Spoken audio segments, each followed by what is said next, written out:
Jenengan kok kewanen. Loh, aku gak kewanen. Ini tugas saya menjaga kiai-kiai NU, menjaga ulama-ulama NU dari hinaan-hinaan orang. Kalau saya diam berarti saya tidak punya tanggung jawab kepada Nahdlatul Ulama.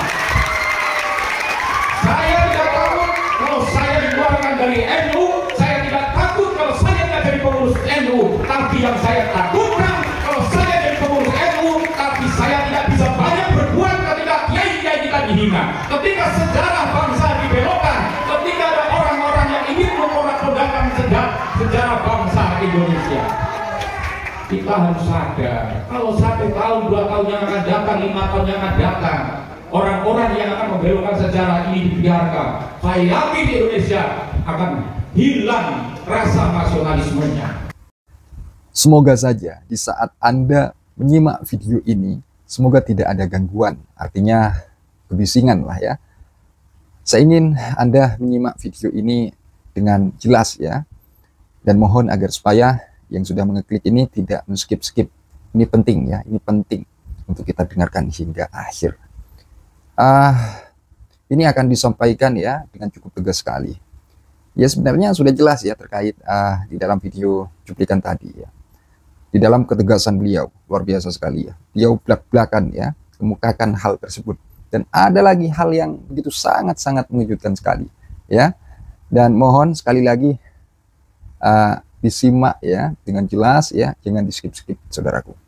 Oke, biar tidak panjang lebar, kita sebelum memulai video tersebut ya seperti biasa, mari kita intro terlebih dahulu. Silakan.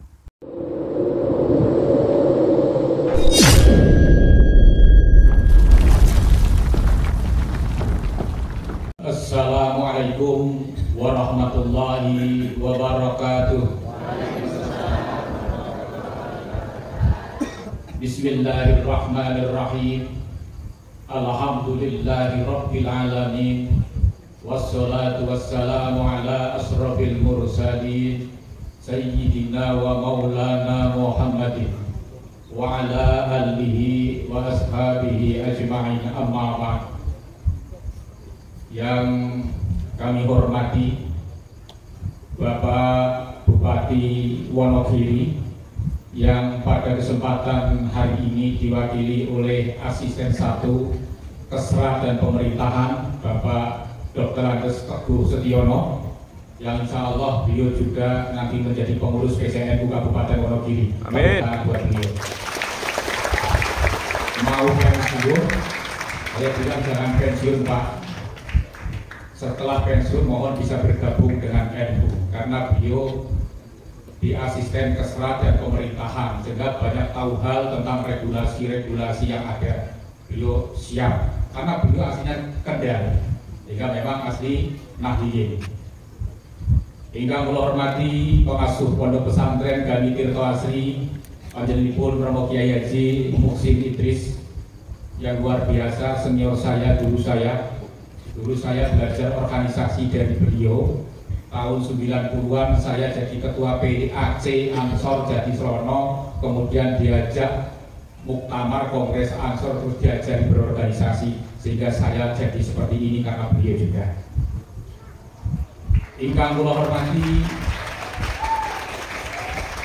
Forkompincan Kecamatan Tirtomoyo, Bapak Camat, Bapak Kapolsek ataupun yang mewakili, Bapak dan Ramil ataupun yang mewakili, Bapak Kepala Kantor Kemenak ataupun yang mewakili, yang saya hormati pengurus cabang P4SK dan Iksagiri Kabupaten Wonogiri beserta seluruh jajarannya, yang kami hormati pimpinan cabang Muslimat, Fatayat, Ansor, Ibnu, IPPNU, Paganusa yang pada malam hari ini hadir. Wabil khusus dimaten panjenenganipun Romo Kiai Haji Aktimuddin Asnawi, pengasuh Pondok Pesantren Abi Tegalrejo, ingkang kita tengge fatwa saha nasihatipun. Hadirin hadirat tamu undangan yang tidak bisa saya sebut namanya satu persatu yang berbahagia. Wonten dalu punika ngaturaken sugeng riyadi nyuwun keikhlasan panjenengan, kula nyuwun pangapunten sedaya kelepatan kula. Awit kula sadar. Kula niku ya ibarate Yai Muhsin rada terkenal ning media sosial. Sehingga kadang kula merasa gebyah-uyah kok ngomong ku kae wong Tirtamaya angel dikandani. Padahal sing angel wong siji. Ning ngomong Tirtamaya akhire sak Tirtamaya kene kabeh. Kosawan suripun karena kula rada terkenal menika sering mengkritisi para habaib sing vokal menika. Sehingga kadang potongane Pak Barok kaya ngono. Ketua NU Wonogiri paling Yusuf angel diatur potongan atau potongan. Ning ampun kuwatir sak menika sak ketika panjenengan ngomong ngaten menika dateng kula sampun ngapura. Jadi nek kepengin ngrasani wong sing ora dosa ngrasani kula mawon. Langsung kula ngapura. Tapi perlu saya sampaikan bahwa apa yang saya perjuangkan, apa yang saya katakan ini adalah demi untuk NU dan demi untuk nusa dan bangsa. Kita telah tahu dan kita telah sadar bagaimana kondisi negara saat ini. Banyak orang, ada kelompok-kelompok orang yang ingin membelokkan sejarah bangsa, menghina para kiai NU. Gus Dur dikatakan buta mata, buta hati.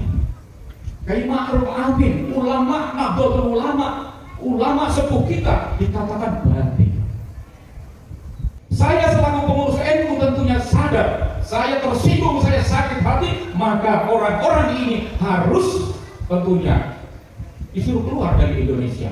Kemarin beberapa kegiatan di Karanganyar, di Cilacap kemarin baru saja terjadi sebuah persekusi yang dilakukan oleh ex-FPI, organisasi terlarang, tetapi masih ada gerakan-gerakannya. Maka kemarin saya telepon langsung sama Ditkam Intelpokam Polda Bapak Bambang dan Pak Suraji, ya Kadit Intelkam.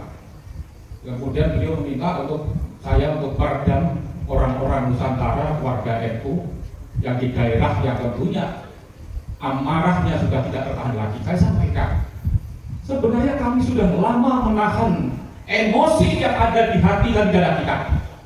Tetapi selama ini kita lihat bagaimana Habib Rizik Syihab selalu memprovokasi rakyat Indonesia untuk saling berhadapan-hadapan.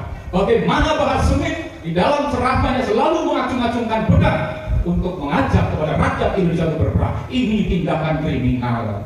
Saya katakan, polisi mestinya mengatasi sumber persoalannya dulu. Yang diatasi adalah siapa yang membuat api, yaitu para oknum-oknum habaib yang saling memprovokasi di dalam ceramahnya dengan menjelek-jelekkan kiai, Nahdlatul Ulama, kemudian membelokkan sejarah bangsa dan lain sebagainya. Jangan dianggap sepele, membelokkan sejarah itu luar biasa.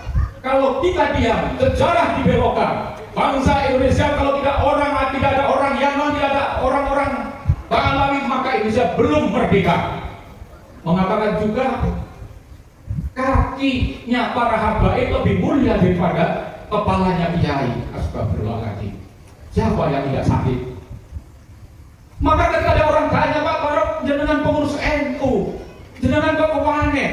Loh, aku gak kewanen. Itu tugas saya menjaga kiai-kiai NU, menjaga ulama-ulama NU dari hinaan-hinaan orang. Kalau saya diam, berarti saya tidak punya tanggung jawab kepada Nahdlatul Ulama. Saya tidak takut kalau saya dikeluarkan dari NU, saya tidak takut kalau saya tidak jadi pengurus NU. Tapi yang saya takutkan kalau saya jadi pengurus NU, tapi saya tidak bisa banyak berbuat ketika kiai-kiai kita dihina, ketika sejarah bangsa dibelokkan, ketika ada orang-orang yang ingin memporak-porandakan sejarah bangsa Indonesia. Kita harus sadar, kalau 1 tahun, 2 tahun yang akan datang, 5 tahun yang akan datang, orang-orang yang akan membelokkan sejarah ini dibiarkan, saya yakin Indonesia akan hilang rasa nasionalismenya.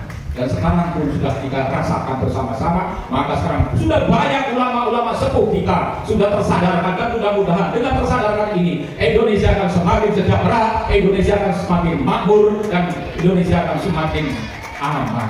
Dan mudah-mudahan P4SK ini juga semakin memberikan support. Mari kita semuanya pondokkan anak-anak kita di pondok pesantren salafi yang diasuh oleh kiai-kiai lokal, kiai-kiai Nusantara, dan kiai-kiai Nahdlatul Ulama. Insya Allah aman. Tidak pernah ada catatan sejarah terorisme. Tidak ada sejarah alumni pondok pesantren yang dikelola oleh kiai-kiai NU terlibat makar ingin mendirikan negara Republik Indonesia ini. Sekarang hanya NU yang bisa membentengi negara. Oleh karena itu mereka berusaha tahu kelemahannya. Kalau ingin merusak sejarah Indonesia, kalau ingin menguasai Indonesia, pasti yang dikuasai adalah Nahdlatul Ulama. Oleh karena itu mereka bagaimana memisahkan antara ulama dengan kiai, antara santri dengan kiai. Mereka membuat amaliyah yang mereka bisa menjauhkan santri-santri dengan kiai. Ratibul Haddad itu bukan amaliyah Nahdlatul Ulama.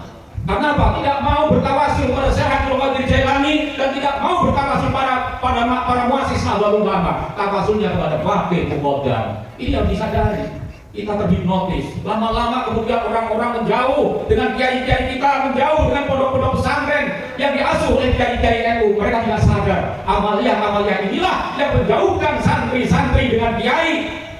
Ini yang dipahami. Oleh karena itu kewajiban kita sebagai bangsa Indonesia, sebagai warga Nahdlatul Ulama, apalagi sebagai santri-santri Haji Tirto Asri Wonogiri, karena disinilah NU pertama kali didirikan, disinilah NU pertama kali berdiri dan didirikan oleh Al-Mahfumah dan Haji Idris abadnya Kiai Husin. Oleh karena itu sekali lagi saya berpesan, mari kita jaga persatuan dan kesatuan, kita jaga keutuhan negara Republik Indonesia. Kalau kita bersemboyan NKRI harga mati, maka siapa yang menghina presiden-presiden kita, siapa yang menghina lambang negara kita, bahkan siapa yang menghina pendiri-pendiri Nahdlatul Ulama yang merupakan pejuang-pejuang berdirinya negara Indonesia, maka kita harus hadapi bersama-sama. Ini bukan karena saya menjadi pengurus NU, tidak, bukan karena saya menjadi pengurus pusat perjuangan Wali Songo, tidak. Ini adalah demi untuk bangsa kita, demi anak cucu kita. Sudah kita dengarkan bersama terkait apa yang kemudian beliau sampaikan dengan cukup tegas sekali. Dan semoga teman-teman sekalian dapat memahaminya, dapat mencerna dari segala hal yang kemudian beliau paparkan dengan cukup gamblang itu. Dan di sana beliau belak-belakan loh ya, ungkapkan ungkapan yang menurut saya ini betul-betul penting ya untuk teman-teman dengarkan dengan baik. Maka ketika Anda di saat menyimak tadi ya dari apa yang beliau sampaikan ini, ketika Anda simak ya kok ada suara kebisingan ya, sehingga membuat dari apa yang kemudian beliau sampaikan ini kurang terdengar jelas ya, silakan agar supaya didengarkan lagi teman-teman ya. Semoga apa yang kemudian beliau sampaikan ini bermanfaat untuk kita semua ya, kita dapat memahami ya terkait hal tersebut. Ini luar biasa ya ketegasan beliaunya. Dan soal semangat beliau ini gak perlu kita pertanyakan lagi. Bisa Anda dengarkan dengan cermat ya dari apa-apa yang kemudian beliau sampaikan dengan cukup tegas sekali ya di dalam video tadi. Dan mungkin ini ada sebuah ungkapan yang begitu penting ya, amat penting untuk kemudian kita dengarkan lagi. Coba ya didengarkan dengan baik. Palanya kiai, astagfirullahaladzim. Siapa yang tidak sakit? Maka ketika ada orang tanya, apa jenengan pengurus NU, jenengan kewawane, loh aku kewawane itu kan saya menjaga kiai-kiai NU, menjaga ulama-ulama NU dari hinaan-hinaan orang. Kalau saya diam dan saya tidak punya tanggung jawab kepada Nahdlatul Ulama,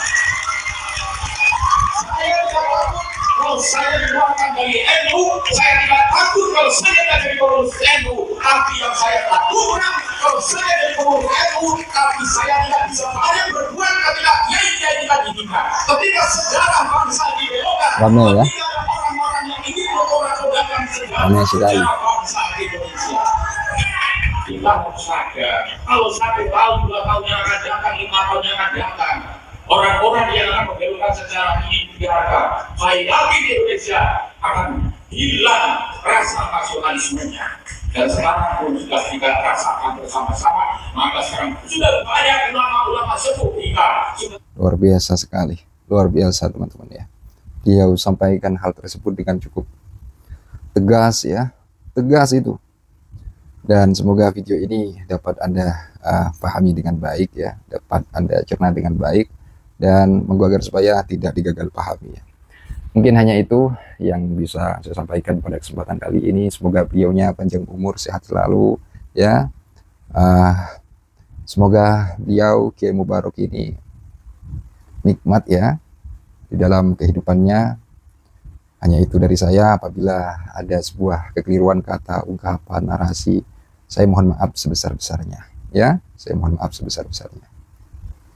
Semoga bermanfaat. Akhirul qaul, ihdinas siratal mustaqim. Wassalamualaikum warahmatullahi wabarakatuh. Ya.